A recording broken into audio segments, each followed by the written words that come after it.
تو کہاں سے آن کروں اب اس کو؟ جی آ رہی ہے آواز؟ ہاں جی اوکے. بسم اللہ الرحمن الرحیم.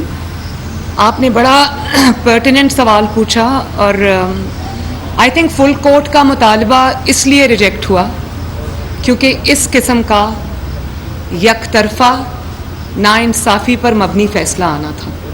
اور اگر فل کورٹ بن جاتا تو خوف تھا نا، اس وجہ سے فل کورٹ نہیں بنایا کیونکہ یہ ناانصافی کرنی تھی، کیونکہ یہ لاڈلے کو نوازنا تھا، کیونکہ یک طرفہ فیصلہ کرنا تھا جس میں انصاف کا قتل ہوا ہے.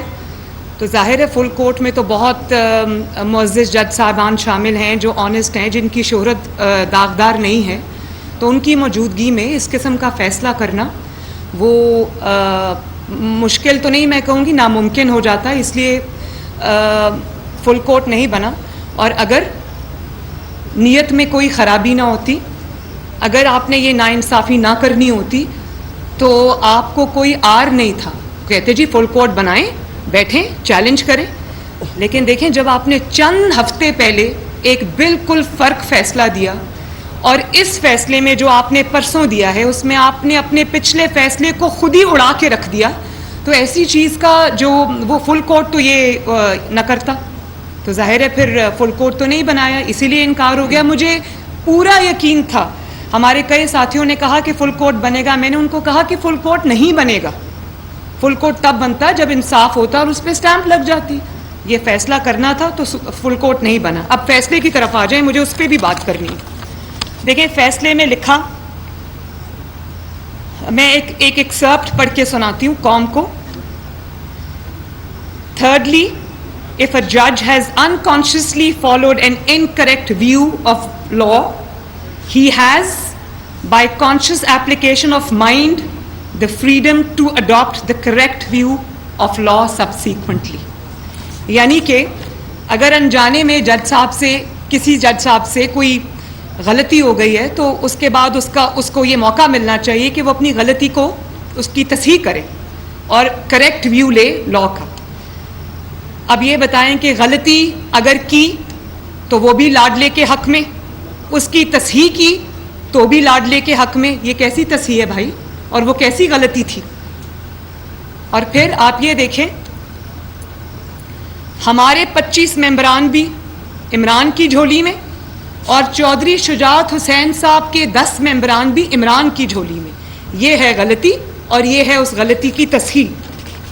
تو یہ میں نے پہلے بھی ٹی وی پر، یہ ٹویٹر پہ میں نے لکھا کہ یہ عدالتی قتل ہوا ہے، لیکن اس بار قتل جو ہے وہ انصاف کا ہوا ہے، عدل کا ہوا ہے. میرا خیال ہے کہ غلطی کی تصحیح اگر کرنی تھی تو اقامہ کی غلطی، جس کو پوری دنیا نے، جس کا مذاق اڑایا، پوری دنیا میں وہ ایک رہتی دنیا تک ایک ایسا مذاق بن گیا ہے جس کی کوئی دنیا میں جسٹیفیکیشن نہیں ہے. اس کے بعد تصحیح کرنی تھی تو عمران خان کو جو آپ نے سرٹیفکیٹ دیا ثاقب نثار نے صادق اور امین کا، آپ اس غلطی کی تصحیح کرتے. اس صادق اور امین نے 4 سال اس صداقت اور امانت کے سرٹیفکیٹ کے ساتھ جو پاکستان کی ہر شعبے میں تباہی کی، اگر آپ نے غلطی کی تصحیح کرنی تھی تو ایک جھوٹے شخص کو، ایک بے ایمان شخص کو، ایک چور کو، ایک مجرم کو آپ نے صادق اور امین بنا کے قوم کے سر پہ 4 سال مسلط رکھا. غلطی کی تصحیح آپ نے کرنی تھی تو آپ جو شوکت عزیز صدیقی صاحب کا ایک بہت سٹارٹلنگ ریولیشن تھا جس نے سب کچھ ایکسپوز کر کے رکھ دیا، آپ ان کی سنتے. وہ ریٹائر ہو گئے لیکن ان کی بات کسی نے نہیں سنی. سپریم جوڈیشل کونسل میں آج بھی ان کا مقدمہ جو ہے نا وہ نہیں سنا جا رہا. وہ شخص اپنی نوکری کی مدت پوری کر کے چلا گیا. تصحیح کرنی تھی تو ارشد ملک صاحب نے اتنا بڑا آن ریکارڈ بیان دیا کہ نواز شریف کے ساتھ جتنی بھی زیادتی ہوئی، جو ناانصافی ہوئی، وہ مجھے بلیک میل کر کے لی گئی. تصحیح کرنی تھی تو اس کی کرنی تھی. آپ بھلے معافی نہ مانگتے، نواز شریف صاحب سے ان کی ہوئی زیادتیوں پر دوربینیں لگا کر آپ دیکھتے رہے کہ نواز شریف کے خلاف دنیا بھر میں کوئی ثبوت مل جائے. وہ آپ کو نہیں ملا کیونکہ ثبوت تھا ہی نہیں. ثبوت اس لیے نہیں تھا کہ گناہ تھا ہی نہیں، جرم تھا ہی نہیں. لیکن آپ نے وہ نواز شریف صاحب کے ساتھ زیادتی کو برقرار رکھا، بلکہ بجائے اس کے کہ تصحیح کرتے آپ زیادتی در زیادتی کر رہے ہیں. اور آپ نے کس طرح کل پرسوں نواز شریف کے ساتھ پھر زیادتی کی وہ بھی سن لیں. پہلے جب نواز شریف جماعت کا سربراہ ہے اور اگر اس کا کوئی مقدمہ آتا ہے عدالت میں تو عدالت یہ تعویلیں دیتی رہتی ہے، جسٹیفیکیشنز دیتی رہتی ہے کہ پارٹی کا سربراہ یا پارٹی ہیڈ ہی سب کچھ ہوتا ہے، اس کے علاوہ اور کوئی کچھ نہیں ہوتا. اور جب لاڈلے کی باری آتی ہے تو چند ہفتوں کے بعد ہی آپ کہتے ہیں کہ پارٹی ہیڈ کچھ نہیں ہوتا، جو ہوتا ہے وہ پارلیمانی پارٹی ہوتی ہے. یہ اس قسم کی باتیں تو کوئی بچے بھی نہیں کرتے آج کل. بہت حیران کن. میں آنیسٹلی جب یہ فیصلہ آیا تو میں یہ دل میں سوچ رہی تھی کہ چیف جسٹس صاحب آپ کیا کر بیٹھے اپنے ساتھ. ہمیں تو عادت ہو گئی ہے اس قسم کے فیصلوں کی، ہمارا تو ووٹ بیس بھی چارج ہو جاتا ہے، ہمارا ورکر کھڑا ہو جاتا ہے، ہمیں فائدہ ہوتا ہے. لیکن کس کو نقصان ہوا؟ میں نے اس دن اپنی پریس کانفرنس میں بھی کہا تھا کہ کوئی توہین عدالت ادارے کے اندر سے نہیں باہر سے نہیں ہوتی. میں ادارے کی توہین نہیں کر سکتی، مولانا صاحب نہیں کر سکتے. ادارے کی توہین ادارے کے اندر سے ہوتی ہے جب اس قسم کے فیصلے آتے ہیں. پھر اس کے بعد عدالت کا کام ہے آئین کی تشریح کرنا، آئین سازی کرنا عدالت کا کام نہیں ہے. اور اگر آپ نے آئین سازی کرنی ہے جو کہ آپ نے کی تو آپ پارلیمنٹ کو تالا لگا دیں. اگر آپ نے وزیر اعلیٰ اور وزرائے اعظم آپ نے مقرر کرنے ہیں تو آپ اسمبلیوں کو، پارلیمنٹ کو، پنجاب اسمبلی کو تالا لگا دیں. اب کچھ بھی آپ کر لیں، پرویز الہی صاحب ہمیشہ کے لیے عدالتی وزیر اعلیٰ کہلائیں گے. وہ عدالتی وزیر اعلیٰ ہے. اس کی وجہ یہ ہے ایک تو ان کے 10 ووٹ ہیں، اور پھر اس کے بعد آپ کچھ بھی کر لیں ان کو وزارت اعلیٰ حمزہ سے چھین کر ٹرے میں رکھ کر پاکستان کی سب سے بڑی عدالت کے 3 ممبر بینچ نے دی ہے. یہ عنایت جو ان پر ہوئی ہے وزارت اعلیٰ کی، یہ 3 ممبر بینچ کی دین ہے. اور پھر آئین کی تشریح آپ چہرے دیکھ کر اور پارٹیاں دیکھ کر اور پارٹی ہیڈ دیکھ کر بدلتے ہیں. نواز شریف ہو تو آئین کی تشریح کچھ ہوتی ہے، اس کے چند ہی ہفتے بعد اگر عمران خان ہو تو اس میں آئین کی تشریح بھی بدل جاتی ہے، آئین کا حلیہ بھی بدل جاتا ہے. یہ ہے آپ کا انصاف. اور جس آئین کو پاکستان کی پارلیمنٹ نے بنایا، پاکستان کے سیاستدانوں نے بنایا، عوامی منتخب نمائندوں نے بنایا، اس آئین کو ایک 3 ممبر بینچ جو کہ خود کنٹروورشل ہے، جس کے اوپر انگلیاں اٹھ چکی ہیں، جو نواز شریف صاحب کے خلاف ہر فیصلے میں شامل ہوتا ہے اور جان بوجھ کے اسی بینچ کو لایا جاتا ہے جو خود کنٹروورشل ہو گیا ہے.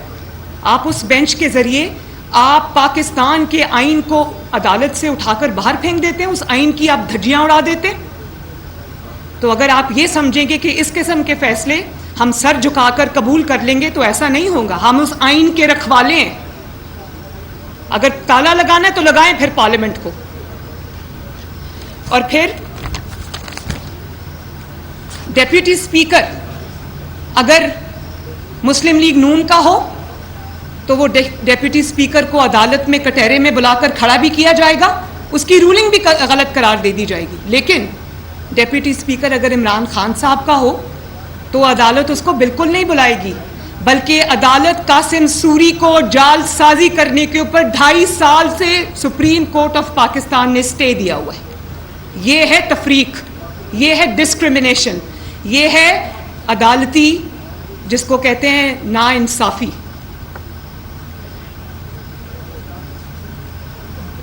پھر آپ فارن فنڈنگ کیس پہ ابھی مولانا صاحب نے قرارداد آپ کو پڑھ کے سنائی جو کہ پی ڈی ایم کی جماعتوں نے پاس کی ہے. پاکستان میں ایک ہی چیز محفوظ ہے اور الحمدللہ ہر چیز سے محفوظ ہے. ایک ہی چیز محفوظ ہے پاکستان میں، وہ فارن فنڈنگ کا فیصلہ ہے. 8 سال کی تاخیر. سوچیں ہمارے لیے، مطلب میں اور نواز شریف صاحب جس کے نتیجے میں اقامہ نکلنا تھا، باپ اور بیٹی 10 مہینے روز، sometimes 5 days a week، sometimes 6 days a week جج بشیر کی نیب عدالت میں اسلام آباد جاتے رہے. میں اور نواز شریف صاحب صبح 4:30 بجے لاہور سے نکلتے تھے اور 8:30 بجے عدالت پہنچتے تھے, روز بلا ناغہ 8-10 مہینے, جبکہ میری ماں بیمار تھی اور ڈیتھ بیڈ پہ پڑی تھی. اور یہ 8 سال سے اس میں تاخیر ہو رہی ہے. جھوٹ پر جھوٹ بولا جاتا رہا. $7.5 ملین کی ممنوعہ فنڈنگ لی, 350 انٹرنیشنل کمپنیز سے ممنوعہ فنڈنگ لی, جس میں بھارتی اور اسرائیلی شہری شامل ہیں. اب یہ بھی پاکستان کی تاریخ کا پہلا واقعہ ہے. آپ صرف, میں یہاں کیونکہ مولانا صاحب کھڑے ہیں, میں اپنی بات چلے چھوڑ دیں, اگر میں مولانا صاحب کی بات کروں, خدا نخواستہ مولانا صاحب نے یہ فنڈنگ اسرائیل سے اور بھارت سے لی ہوتی اور پاکستان کی اور دنیا بھر کی 350 کمپنیز سے ممنوعہ جعلی طریقے سے, پتہ نہیں وہ کیسا پیسہ تھا جو آیا تھا, ڈالرز میں آیا تھا, وہ لی ہوتی, تو کیا ہمارے ساتھ یہی برتاؤ ہوتا جو اب ہو رہا ہے؟ اس کی جگہ نواز شریف صاحب ہوتے, میں ہوتی, تو کیا ہوتا؟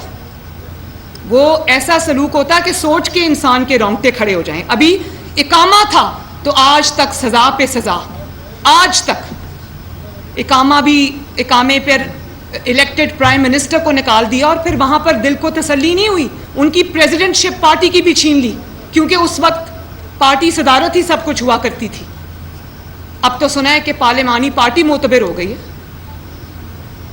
پھر ہر سال ای سی پی سے جھوٹ بولتا رہا, جھوٹے سرٹیفکیٹس جمع کراتا رہا, جھوٹی ڈیکلریشنز جمع کراتا رہا, اپنے غیر ملکی اکاؤنٹس چھپائے, ملازموں کے نام پر پیسے منگواتا رہا, ان کے اکاؤنٹس میں پیسے منگواتا رہا خفیہ طریقے سے. اور پھر جب ای سی پی نے سوال کیا تو کہا اپنے چند لوگوں کے نام لے کر پارٹی کے ان کے سینئر ممبران نے ان پہ ڈال دیا سارا کچھ, حالانکہ غضب خدا کا کہ سارے جو کام ہوئے ہیں فارن فنڈنگ میں عمران خان کے سگنیچرز کے ساتھ ہوئے ہیں, اس کے دستخط ہیں موجود. کس طرح وہ اس سے آنکھ چرا سکتا ہے یا کس طرح مظلوم بن سکتا ہے؟ میں فارن فنڈنگ کیس کا فیصلہ قوم کے سامنے جلد از جلد لانے کا مطالبہ کرتی ہوں. میں الیکشن کمیشن آف پاکستان سے یہ مطالبہ کرتی ہوں کہ جو خفیہ اکاؤنٹس اس نے آج تک خفیہ رکھے ہوئے وہ قوم کے سامنے لائے جائیں. ایک ایک غبن, ایک ایک غداری جو اس نے پاکستان کی قوم میں کے ساتھ فارن فنڈنگ کی صورت میں کی ہوئی ہے, وہ ایک ایک جو اس کا سارے حقائق ہیں وہ قوم کے سامنے لائے جائیں اور بلا تاخیر لائے جائیں. اور آپ یہ دیکھیں کہ عمران خان کی حیثیت پاکستان کی سیاست میں ایک بلی سے زیادہ کی نہیں ہے. وہ ای سی پی چیئرمین جس کو اس نے خود اپوائنٹ کیا,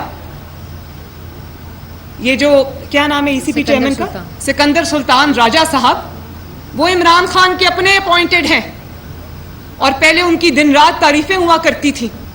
تو یہ جو بلی ہے عمران خان, اس کی حیثیت ایک بلی سے زیادہ نہیں ہے. ہر اس میں وہ ٹریٹ موجود ہے جو ایک بلی کا ہوتا ہے. اور آپ یہ دیکھیں کہ جب اس کو کسی چیز کا خوف ہوتا ہے کیونکہ اس نے وہ گناہ کیا ہوتا ہے, تو یہ اس ادارے کے سربراہ کو اٹیک کرتا ہے. پہلے سے یہ اس کو پتا تھا کہ فارن فنڈنگ کی اب فائنڈنگز کمپلیٹ ہو چکی ہیں, فیصلہ محفوظ ہو چکا ہے. تو آپ دیکھیں کس طرح اس نے یہ اٹیک جو ہے وہ ای سی پی کے چیئرمین کے اوپر لانچ کیا. اس کی وجہ یہ ہے کہ چوری کی ہوئی ہے, چوری سے ہاتھ رنگے ہوئے ہیں, غلط کام کیے ہوئے ہیں. وہ جو ممنوعہ فنڈنگ آئی ہے وہ کہاں خرچ ہوئی ہے اس کا حساب تو بعد میں ہوگا. وہ اس پاکستان میں ڈی اسٹیبلائزیشن لانے کے لیے خرچ ہوئی ہے, اس پاکستان میں الیکٹڈ گورنمنٹس کو اٹھا کے باہر پھینکنے کے لیے خرچ ہوئی ہے, اس پاکستان میں سازشوں کو پنپنے کے لیے وہ فنڈنگ خرچ ہوئی ہے. وہ پاکستان کے خلاف فنڈنگ تھی, پاکستان کے خلاف استعمال ہوئی, اس میں ہم بعد میں جائیں گے. لیکن یہ کوئی طریقہ نہیں ہے, یہ ہمیں منظور نہیں ہے کہ یہ بلی بن جائے اور آ کر گالیاں نکالے اور اپنے حق میں فیصلے لے. یہ نہیں ہوگا. یہ 3 ممبر بینچ تو کر سکتا ہے, یہ ہم نہیں کر سکتے. اور آخری بات, اگر فارن فنڈنگ کیس کا فیصلہ نہیں آتا تو پھر تمام جماعتوں کی مشاورت کے ساتھ ہم ای سی پی کے سامنے دھرنا دیں گے. جی جی جی ایک منٹ بھائی, ان کو کہہ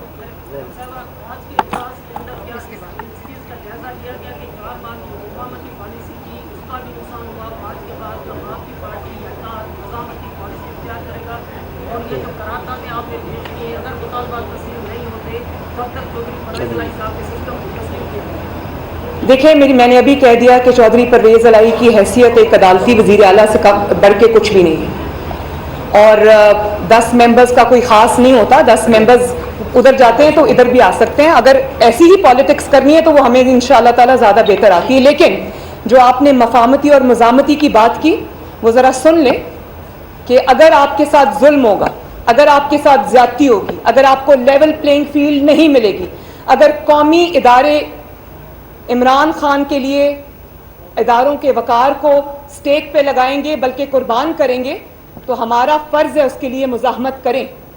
یہ ہماری ذات کا مقصد نہیں ہے، یہ پاکستان کا قومی ایجنڈا ہے، قومی مقصد ہے. اس میں یہ کھلواڑ ہم نہیں ہونے دیں گے، مزاحمت کرنی ہی پڑے گی. یہ جب ظلم ہوتا ہے، ظلم کو سہنا ظلم سے بڑا ظلم ہے. جی میڈم یہ بتائیے گا کہ چودھری شجاعت حسین نے آپ کا کھل کر ساتھ دیا، لیکن آج ان کو ان کی پارٹی نے ان کے عہدے سے خود ہٹایا ہے. کیا چودھری شجاعت حسین کو ایک مرتبہ پھر آپ اپنی جماعت میں شمولیت کی دعوت دیں گے؟ اور اس کے ساتھ ساتھ یہ بتائیے گا کہ پنجاب کی ایک سیکنڈ، لیکن مریم اورنگزیب صاحبہ کہہ رہی ہیں کہ اس کی تردید آ گئی ہے جماعت کی طرف سے. پنجاب کی صورتحال پر کیا حکمت عملی اختیار پی ڈی ایم کر رہی ہے؟ کیا تحریک عدم اعتماد لانے کی کوئی کوشش کی جا رہی ہے اس حکومت سے؟ وہ جب ہم وہاں تک آئیں گے تو آپ کو اطلاع کریں گے. آخری سوال. جی مولانا صاحب کہہ رہے ہیں کہ اٹک پار سے مداخلت ہو رہی ہے، اور آج جو جوڈیشل کمیشن کا اجلاس ہوا ہے اس میں جو 5 ججز ہیں ان کو آج اس کے مسترد کر دیا گیا ہے پی ایف سے، اور یہ الزام لگایا جا رہا ہے کہ جسٹس قاضی فائز حسن نے حکومت کے ساتھ مل کر یہ سرا کیا ہے. یہ بتائیے گا یہ جو سارا فیصلہ ہے اس کے پیچھے کوئی مداخلت تو نہیں ہے، کوئی بیک ڈور؟ دیکھیں، آپ نے بات کی کہ وہ 5-4 سے جو فیصلہ آیا ہے، مجھے خوشی ہے اس بات کی کہ وہ جو ایک anti P M L N group بنانا چاہتے تھے سپریم کورٹ کے اندر، اس کو آج شکست ہوئی ہے. وہ کسی اگر پارٹی کو پروموٹ کرنا چاہتے تھے، کسی کے خلاف ایک گروپ بنانا چاہتے تھے، مجھے خوشی ہے کہ وہ ریجیکٹ ہوا آج. جی بس آخری سوال پلیز. جی خالد صاحب.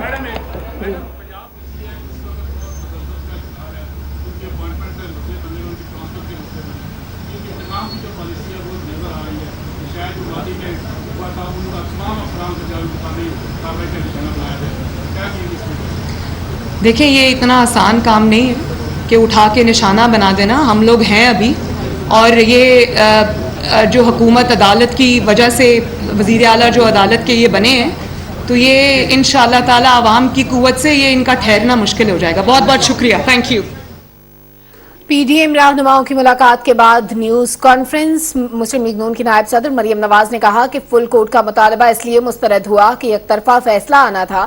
آئین کی تشریح کے معاملے پر فل کورٹ کا مطالبہ کیا تھا. اس کے علاوہ مولانا فضل الرحمان نے بھی گفتگو کی. انہوں نے کہا کہ پی ڈی ایم کا اجلاس مزید چند روز جاری رہے گا اور الیکشن اپنے مقررہ وقت پر ہوں گے. ناظرین بالکل، اور اس کے ساتھ ساتھ آپ کو یہ بھی بتائیں کہ مولانا فضل الرحمان نے کہا کہ Pakistan democrat P D M کے سربراہی اجلاس میں جمعرات کو یعنی آج کا دن متفقہ طور پر منظور کردہ قرارداد میں وفاقی حکومت سے کہا گیا ہے کہ فل کورٹ کے ذریعے آئین کے آرٹیکل 63A کی تشریح حاصل کرنے کے لیے صدارتی ریفرنس سپریم کورٹ بھجوایا جائے. قرارداد میں کہا گیا ہے کہ اجلاس یہ قرار دیتا ہے کہ دستور پاکستان 1973 میں مقننہ انتظامیہ اور عدلیہ کے اداروں کو ریاستی اختیارات تفویض کیے گئے ہیں. آئین میں واضح طور پر ادارے کی ذمہ داری اور اس کا دائرہ کار متعین کیا گیا ہے. کوئی ادارہ دستور کے تحت کسی دوسرے کام میں مداخلت نہیں کر سکتا اور نہ ہی کسی دوسرے ادارے کی ذمہ داری کو خود سر انجام دے سکتا ہے. اجلاس کی متفقہ رائے ہے کہ آئین کے آرٹیکل 63A کی تشریح کے حالیہ عدالت عظمیٰ کے فیصلے سے شدید ابہام، افراتفری اور سیاسی بحران پیدا ہوا ہے، اور یہی سیاسی بحران پاکستان میں معاشی بحران کا سبب بن رہا ہے.